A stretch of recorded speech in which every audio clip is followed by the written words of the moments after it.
Network Literature presents Poems of Power and Passion, written by Matthew May. Forward by Matthew May. I've really tried this year to make a conscious effort of sorts to really embrace my passion in life. For the longest in my younger years, I felt it was something to be ashamed of, just because I was different and cared more about people on a deeper level than others. Now that I'm older, I understand that although the road ahead will be tough, as there's no doubting the fact that very few people out there share my feelings, passion in life is something to be cherished, as it cannot be contained in a healthy way. It can only be dispersed in a healthy way within one's life. If there's one thing to take away from this small project, it would be that passion is not something to be ashamed of.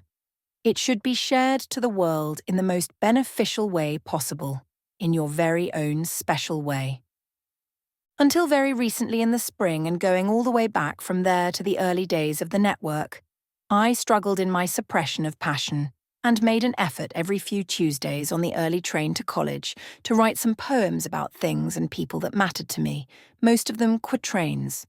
It was a relieving experience, expelling out my emotions as the sun came up each morning, unable to share them in a way that benefited.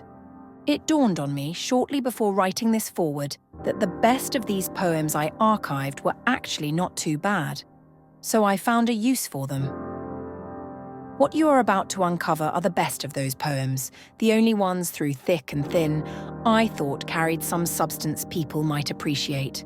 I picked 9 quatrains, which we'll be delving into first, and I selected probably the only notable full poem I've ever written to finish things off. So, yeah. Without further ado, I hope you like them. I hope they do some good to you like they did so much good to me. Matthew.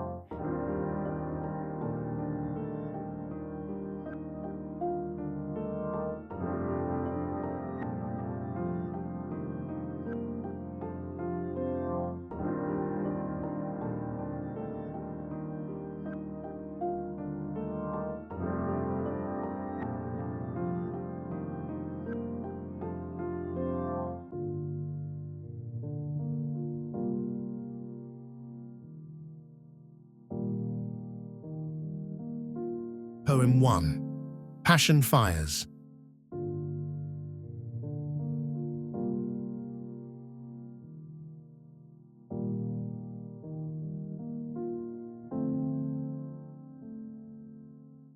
All the rain on God's green earth could never quench the mighty thirst of passion fires down below, where all the wheels of legends grow.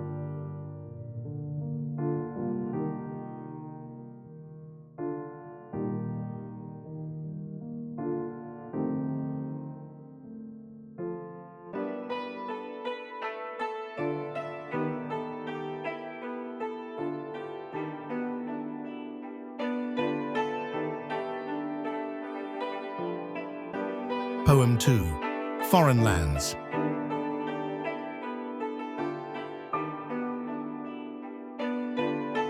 Stranger, lost in foreign lands, cursed by the elements, choking in sand. Dialect deficient, may they understand? It's too soon to tell when perspective is banned.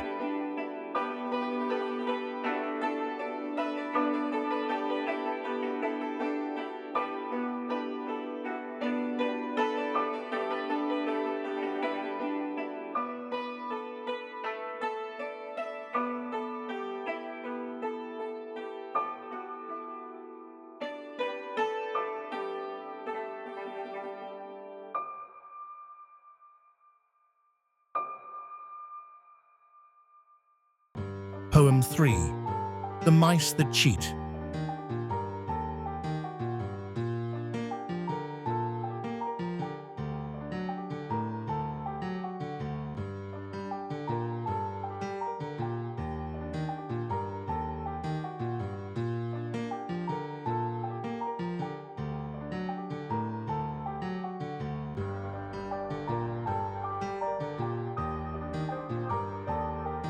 Which key can open the door to a Christ?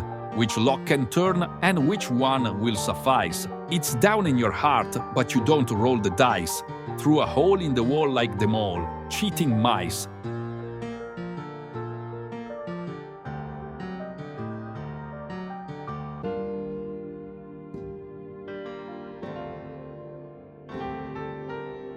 Poem 4. The Bridge.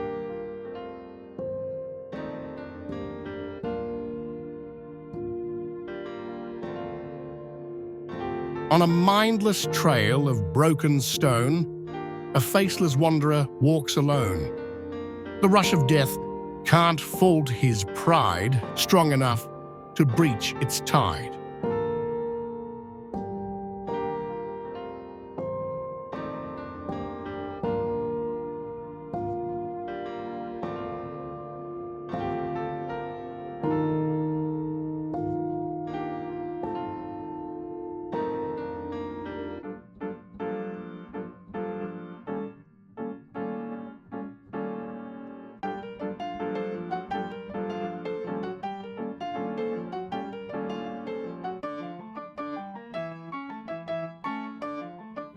Poem 5. Toys in a Box.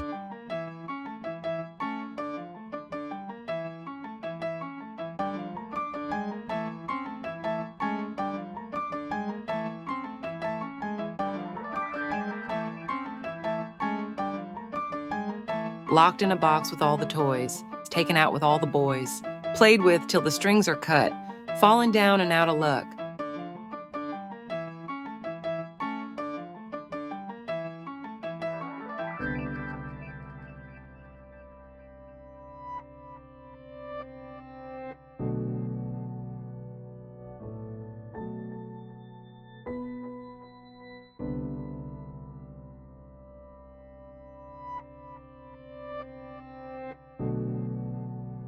Poem 6.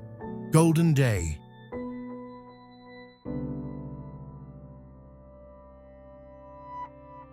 One's love is still forbidden. Forget how hard you try. When will I wake on golden day? By the side of baby mine, the night is long, the night is cold.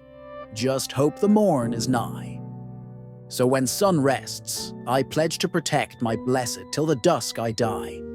Poem 7. Bleaching Mind.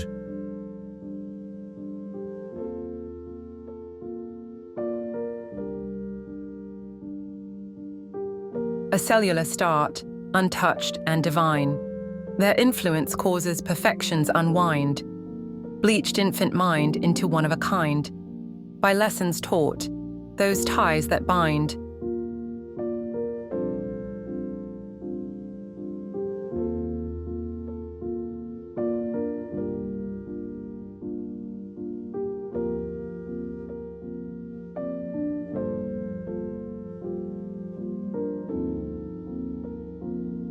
Poem 8. Fountains.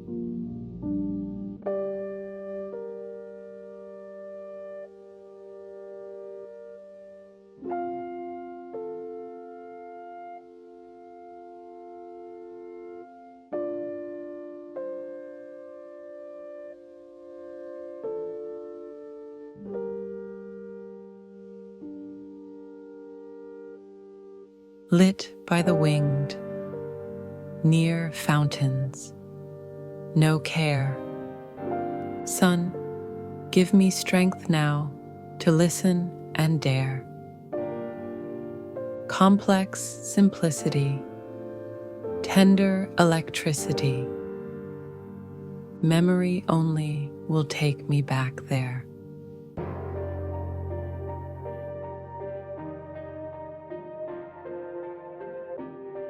Poem 9. Glass-like Dreams. A billion more heads bowed down in screens, magician's cloth to hide the screams.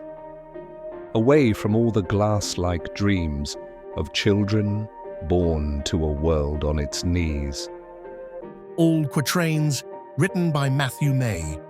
Interlude by Matthew May. The final piece you're about to experience is the only full poem I've written with the intent of others seeing it, and the only one in 20 years I consider to have adequate substance for exploration. As said before, Very few of these works were written after I greenlit this project. Most were already lingering around in my buried files from recent years. The following, however, is from as late as this year. It was written during the height of my confusion as this calendar began, struggling to decipher where my life was headed and what place I have in the world I witness. It reads very self-centered, arguably even narcissistic in certain segments, but I always appreciate the context in those extracts as they were written from a deeply emotional place, as was most of the other quatrains in this collection. As this final poem was a purposeful expression, to be seen by the masses, I understood it as it aged by the months as a truly honest depiction of how I saw myself and how I partially still do see myself. What's imperative to understand before going any further is that I never would have released this if I wasn't certain there was a timeless quality about it. I truly feel that in any stage of my life to come, this piece of writing will give a lot back to me. I'm not too sure about it giving comfort or anything else to others, but I imagine I'll personally have something to learn from the ground of which I stand upon now. If you've stuck around this long on this particular literary escapade, you have my deepest respect. Thank you for joining me on this ride. Let's end it, shall we? Matthew. Poem 10, Swimmers of the Night.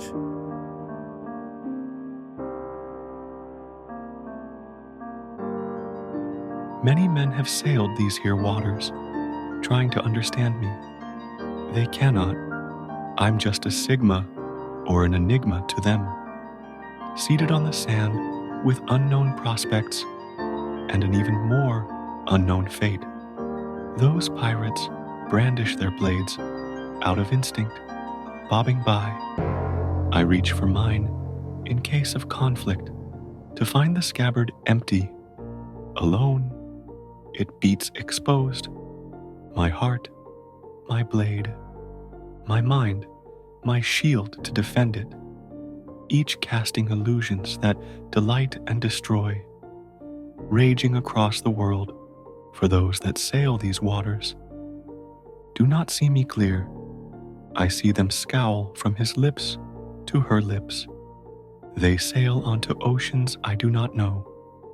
I do not follow, losing my sight of them beyond vast horizons. I man my post for those that need it. I cannot waver. I do not falter. I play my part to blissful perfection, a mindful warrior tortured by a craft of love. I am that man who glides on a tide, living life in the shallow and bound to the shore. I lifeguard gallant over swimmers of the night, the lost, unseen, behind the scenes. I wade in pools where gods did bathe, cast my spells, and stand to pay. I am that man you know in dreams, the one that works while boys do play. I'll take on your stones, yet hear your say, wave you off and out my bay.